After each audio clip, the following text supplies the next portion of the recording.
Welcome you all to Sathyazerograzing and on the topic supplementary feeding strategies and an end-in breeding system. We did a lot of work for 2 years in the area of sheep and goat production. So that work I'll be projecting and the interventions what we are advocating to the people. Among the populations of the sheep and goat, we have around 1,058 sheep and 747 million goats all over the world. India has got some 74 and 148 million, which is around 6.9 or 7% of the world sheep population and 16% of the goats population. And if you see the land mass, which is very, very important to understand how we are doing our sheep and goat production and how we can move ahead, that we hold around 2.5% of the 4% of the world's land mass. And we also hold 15% of the people, 15% of the cattle, 10% of the sheep and goat population. So the one key criteria to understand the whole subject is the per capita availability of these nutrients, whether it comes from milk, meat, egg, or grains and fruits and vegetables. And how are our other friends, counterparts are doing. So how are they doing when it comes to the per capita availability of these nutrients? So milk, we are right now better with 427 grams per day. Egg, we have around 90 eggs per annum per person, and meat, it's around 5 to 6 kgs per person per annum. And our counterparts are like this, they drink almost 1 liter of milk per day and quarter kg of 250 grams of meat per day, and roughly say around half egg per day. So this slide is very important, I can say, from the point of view of our topic of animal husbandry, what we are doing and how we should be doing and how we should be moving ahead. When we take out our inference from the nutrients which are available from us, so this is the quantity of milk, meat, egg, pulses, grains are available, but the actual nutrients which are available to us is like this. And the most important nutrient of concern is protein. Pro means first and TM means nutrient of concern, which is very essential. Every Indian is getting somewhere about 3 from meat, 1 from egg, 16 grams of protein from milk, 5 grams from pulses and grains. So these are the actual nutrients available to us in our day-to-day plate or diet. It comes to around 30 grams per day.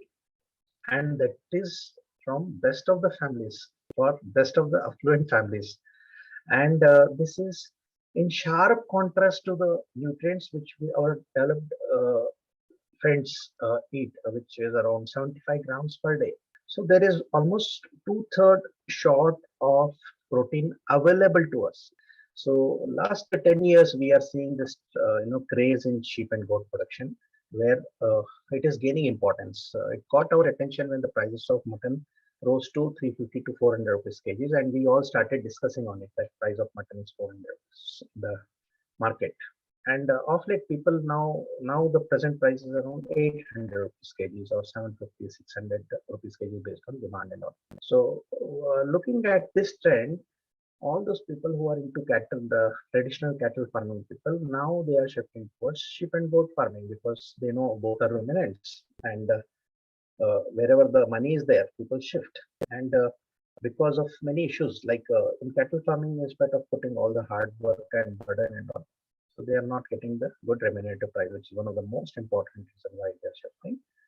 And it is less cumbersome compared to the cattle farming. Livestock has got good contribution in our national economy, and as per the statistics available, it says 4.11%. The present government, I think, that is giving a lot of emphasis on livestock because they know if at all they can double the income, it is through this farmer's income, it is through this sector they can do some magic.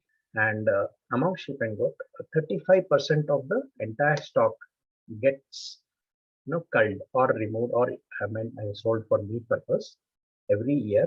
That's how we get the population getting stabilized as per the feed availability, and we are selling that at an average carcass weight of 10 kgs.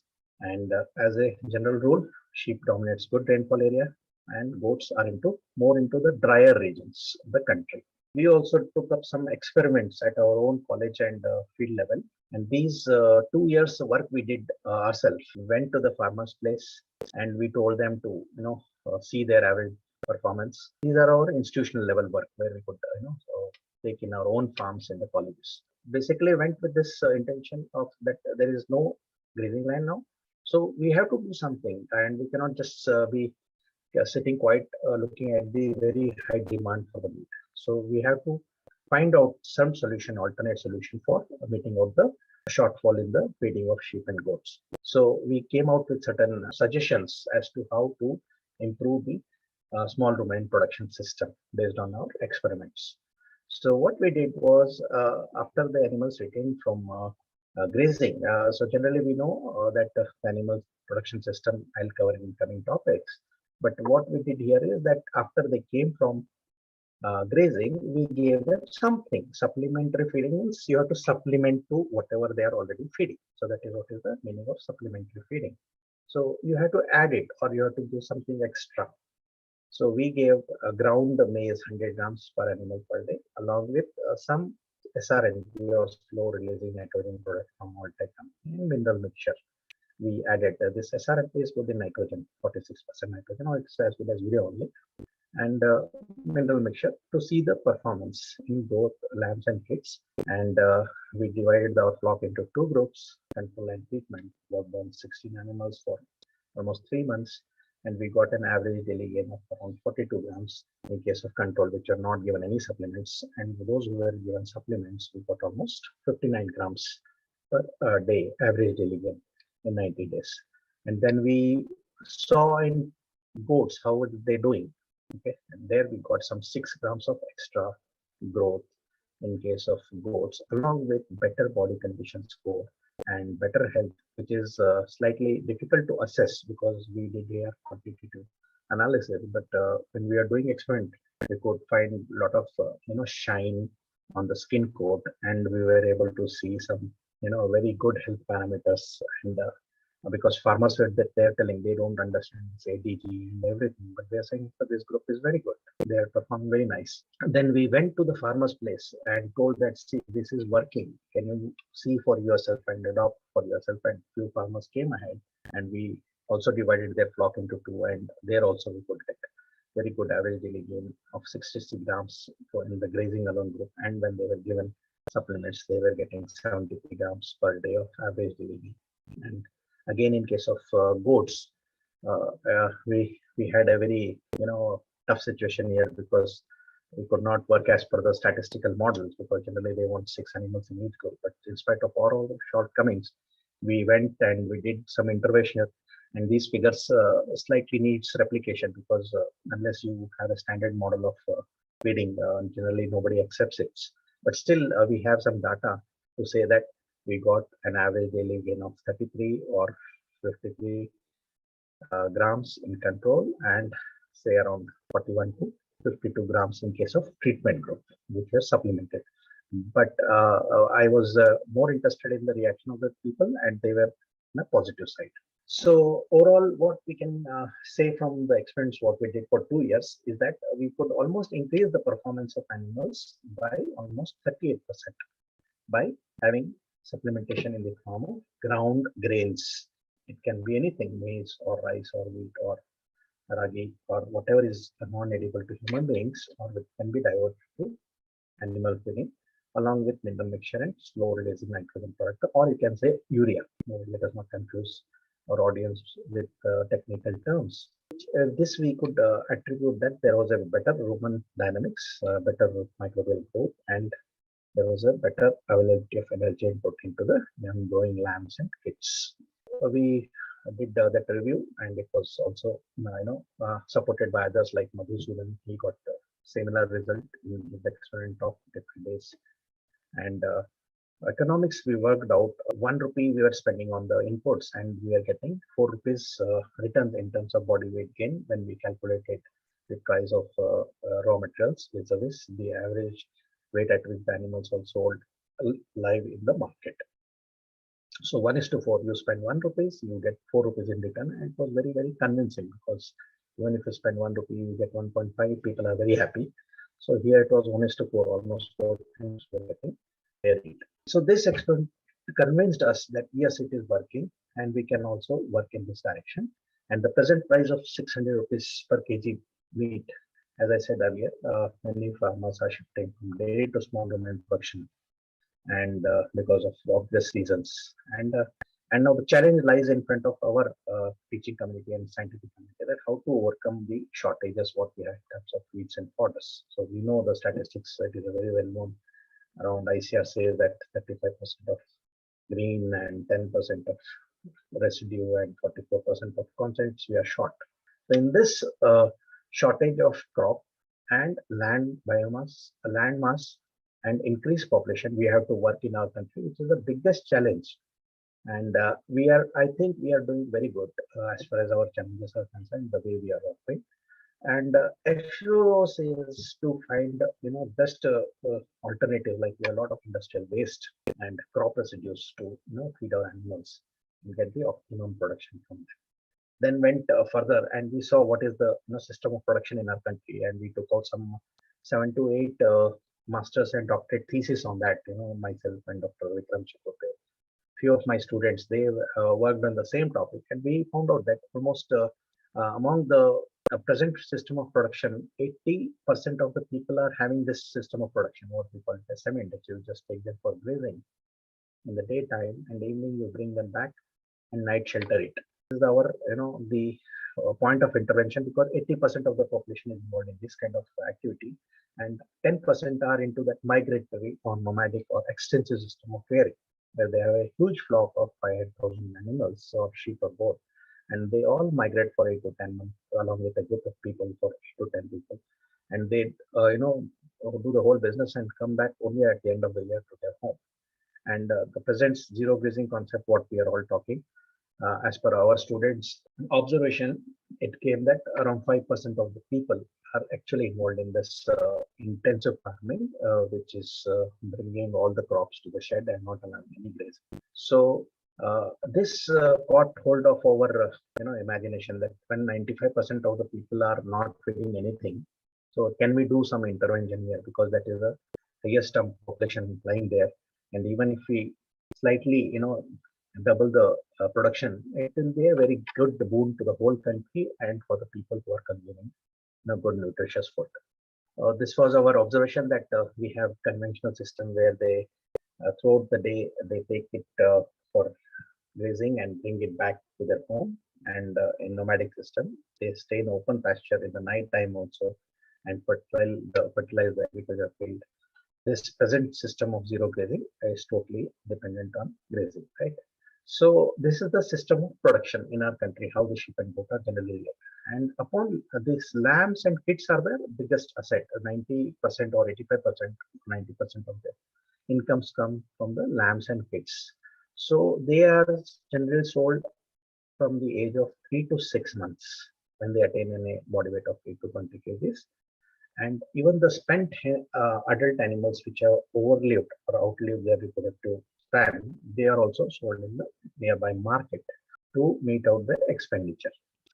This sale of young one is very important from production point of view, because weaning generally stops the lactation and it allows the animal to come in heat again. Sale of young one is very essential in order to have better crop from the eve or the doe.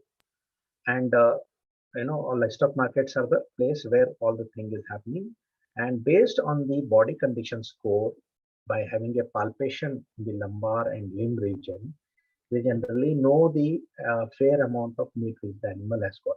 And I feel, in spite of all the advancement in science and technology, in spite of many people advocating to go for weighing the animals, this method of palpation is the best one, because this can tell you the exact amount of muscle and subcutaneous fat which is there in the animal.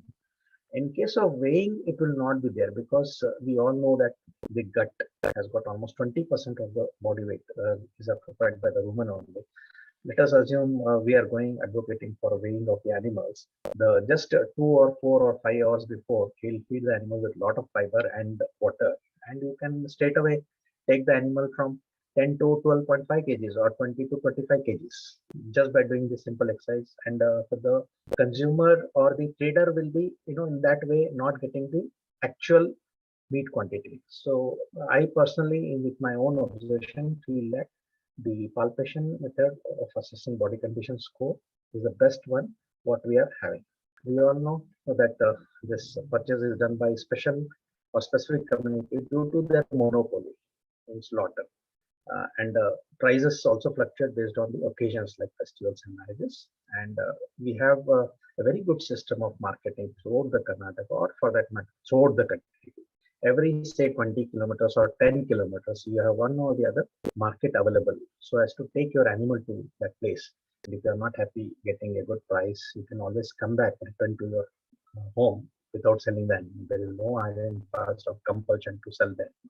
That means what I can say is that this market is working perfectly, and it is having a perfect, we call it as market principles, where there is a good demand and supply, there is a good strength of animals, and there are a good number of traders or buyers.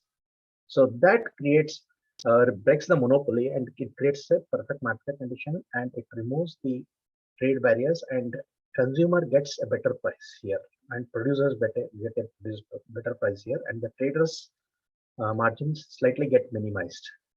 I personally feel this was my observation, my study. I would like to come back to basics of sheep and goat production, apart from supplementary feeding. That record keeping is everything, right? If we keep a good record, so we can make out where the animals are doing good, not doing good, at what age it is lambing, at what interval it is lambing, how much feed it is consuming, at what age this lamb are getting sold, what is the growth rate, average daily gain, and so that it helps in doing all other livestock improvement activities when you have a perfect record maintained at your place. Now the challenge for record keeping, as we all know, farmers have to be educated. They have to know the computer, or if not computer, simple, the notebook and pen, sitting with a notebook and pen, and weighing of the animals, having a weighing machine, electronic spring balance, hanging machine. They are important to weigh the animals. Without that, we cannot have record.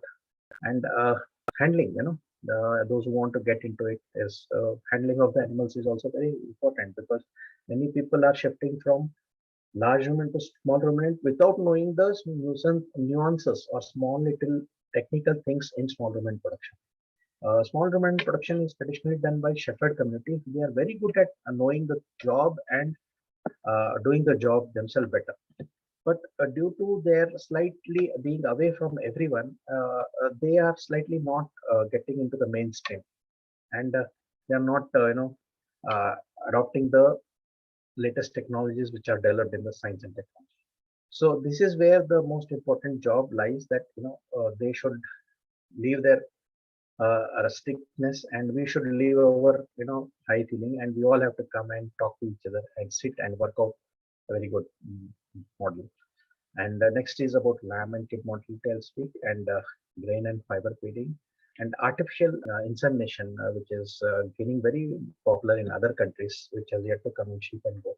Because present model of keeping 1:25 for male, one buck versus 25 eaves, or one ram with the 25 eaves and one buck with the 25 does. We are not able to feed our animals properly. How can we think of these advanced techniques which are not even done by a good veterinarian? These are some challenges we have to sit and talk with each other, and having a very systematic breeding plan, where animals are generally bred in the month of March to have lambing in the month of September, because we have best of the crop available in the month of September, and having a good floor space of around 1 to 2 square meters per animals, and so on and so forth. Like these are the things which we have to be concerned. The biggest thing is that if we feed the animals well, we can have a very good lambing rate of say around 150%. But right now we are not even getting 65%, 70% also. So we can double by with the existing stock or production by just taking care of good management practices, record keeping, feeding, and floor space requirement, and so on and so forth. And second important thing is that our body condition score, which we generally have a body condition score of judge them from 1 to 5 body condition score. 1 is also not good, it is skin and bone, and 5 is obese, very, very obese animal. So we have a very good yardstick where we want our animals to be having a body condition score of 3.5 at the time of breeding or mating. And after that, we don't have anything under our control. till the animal is weaned from its lamb. Only when we have a very good feeding at flushing time or at breeding time, the animal is having a very good cycle, or I can say after there, then onwards it is under the influence of hormone, like in the mid pregnancy or lambing time or post lambing, when the higher animal is having fierce amount of stress in the production of milk and taking care of the lamb, the animal is bound to lose its body condition score. So our whole emphasis should be, putting them into 3.5 body condition score at the time of mating only. At weaning, we should be having we'll be getting our targeted body condition score of 2.5. So I'll tell you in detail how this body condition score has to be maintained and how we can. It's some simple, understanding of nutritional science and mathematics. If we do, we can easily take care of our body condition score. So, for example, say our animal is 20 kg body weight and it is in 2 body condition score, and our aim is to have 3.5 body condition score. As I was telling that during the time of mating or breeding, we want to have flush animals, so it has to be fed well, so it gets into 3.5. But the condition animal's BCS is 1.5. What to do? So we have calculated in our studies that 1 BCS is roughly around 12% of the body weight. So to have 1.5 body weight, we work out that we need to increase the body weight of animal by 11.16 kgs. So how to increase the animal's body weight from 20 to 31.16 is by doing the feeding intervention. We all know it as feeding is very, very important. So you just feed the animal with any locally available cereal grains around 300 grams, or say oil seeds of sunflower or safflower or groundnut, anything, because we cannot restrict to one ingredient. Or if you can grow your own legumes like lucerne and persimmon and head lucerne and all, leguminous hay here. So 450 grams of leguminous hay, which is cut and sun dried for at least 10 days in the sun, or 50 to 60 grams of seeds of oil, or 300 grams of any cereal grains when they are ground and given to the animal. We can say by doing this simple practice of extra feeding, in just a matter of 37 days or 1 month, we can take the body condition from 2 to 3.5, which is our desired target to have better ovulation and birth weight of the lamb and milk production of the ewe and better survivability and selling of the lamb. So now causes of lamb mortality, there is no good studies which we have available because nobody tells us what exactly is the cause of lamb mortality. In our own study, when we did on our research station, we didn't find even 1% of lamb mortality. But when we study some data or when we keep talking or discussing with people and farmers, they say, sir, it is around 10%. Some say it is 25%. So the lamb mortality is slightly tough to get the real data from the field. But we try to do the review of literature, what causes lamb mortality, and to our surprise, we could found that 80-85% of the mortality was due to small things which can be attended by the farmers or human beings, and we can prevent it by happening it. And some infections like diarrhea and pneumonia can also be treated. So in a way, virtually 100% of the lamb mortality can be prevented, can be treated, and can be, and which we have 2 years of our study, we have seen it. We cannot have this. We didn't have even a single lamb mortality. So, but if there is a mismothering or starvation or injury or some other reasons which are not known, so these all can be attended to. Like starvation of the lamb, in just 2 days it will kill the lamb. If the lamb is not able to get any milk, the lamb will die in 2 days. If the strong lamb is drinking all the milk, and after that the weak lamb is going or kid is going to drink it, so it is some simple common sense we have to apply to get a very good lamb survivability. I want to emphasize here this feeding of ewes and does is directly related to the lamb growth also. That as a routine matter of fact, you should daily feed someone 50 grams of grains. Let it come from anything, your ration grain, ration rice or wheat or jawar. So at the time of breeding, I was telling that you should feed around 250 grams of grains to these animal apart from the grazing and all. And late pregnancy, the last trimester of the pregnancy, where the growth of ram is very high, so around 300 grams of grains we have to feed them. And during lactation, we have to feed around 400 grams of grains, because there is a lot of milk production. If you feed a good amount of grains, that is converted into good milk, and it is converted into good average daily gain. I would like to summarize my whole talk by saying few things about the sheep and goat production. That in summary, as we all know, ruminant production depends a lot on the rumen and rumen dynamics and rumen fermentation. So energy is the biggest limiting factor in rumen nutrition. If you give good amount of energy and good amount of fiber, the animal will convert that energy and fiber into microbial biomass, which is nothing but protein, and it is all to the animal protein in abomasum. You have to do these interventions like give whatever you can, or whatever is available, or whatever. We are not doing anything now, so we can start somewhere by at least incorporating some grains in the feed. When we did a small experiment in our college, when we had nothing, we gave 10 grams of soaked GNC water, 10 grams per animal per day. Groundnut cake we had given in the form of soaking and watering, and we could really find very good change in the health of the animal just by doing this small intervention. Right? So this our system of production depends on this kind of rearing, and not on the system of very high system of having a rambole and Dorset. We have got a 300-400 grams of average daily gain, but the adult body weight and genetics and also is similar there. But in Indian condition, we have adult animal which is around 35 kgs or 40 kgs. We should get the appropriate or the most best method of average daily gain from our system of production. So, but we are not even getting 50 to 60 grams, what we have seen in our experiments from our target. Addition of some very good magical nutrients or minerals such as zinc sulfate has done wonders, because ultimately it all comes to the economics, and we have to convince our farmer to do a very good job with limited available resources. Like the fertilizer grade zinc sulfate is available in any fertilizer shop, costing 40 rupees per kg.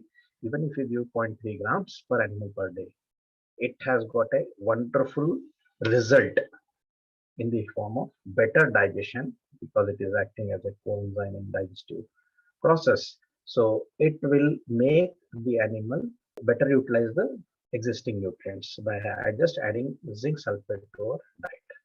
And this is 120-year-old information. Adding fertilizer grade urea, because urea is 46% nitrogen, and when nitrogen along with these grains and fiber is available in the rumen, they produce microbial protein better.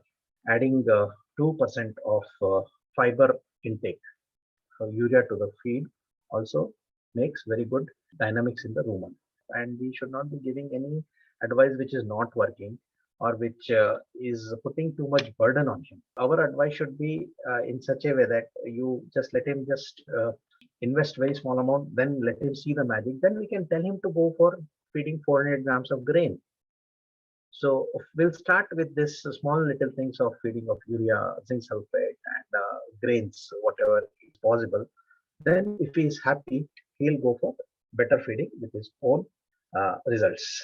Looking at this, we have said that feeding of supplements such as zinc, urea, GNC soaked water, or some grains in any form can do wonders, can do magic in small ruminant production system, and it has to be done in the evening hours only, not in the morning hours, because there will be animal will be going full stomach to the grazing. There is no point in sending the animal full stomach to the grazing, then it will just roam around and come. Let it first utilize all the natural resources, and then evening will fill the deficient nutrients, whatever the animal is not having, supplementation. So with that, the future is going towards the extruded fiber and PMR and pellets, right? So don't get confused here. They are all simple technologies. Extruded fiber grain pellet is nothing but you just boil grains and fiber, like the straw is there with you, and some rice grain, ground rice grain. You boil it at 130 degrees Celsius and extrude it, or you take it out through dies of 5 mm in the form of pellets, and that will have everything. It will have 60% grains, 40% fiber. It will have vitamins, minerals, and all the essential nutrients which are needed to the animal in most balanced way. It is something like producing your own broiler farm. So in future is going to have a pellets for the sheep and goat, where the animal will be at one place, and we'll be feeding the animal with all the required nutrients, getting a FCR of say around 3 or so. And if that is coming, I think we'll be achieving our desired target, and we'll be doing a good job. We have a production system of Indian grazing system where we have a small flock strength like this, and we also have an Australian production system of merinos and rambullets. So it all depends on the land and resources, right? It's not, we can should never say that their system is better than ours or our system is not better than theirs. It is all dependent on the system, culture, and the resources available, and the people are available. I thank everyone for giving me this opportunity to talk.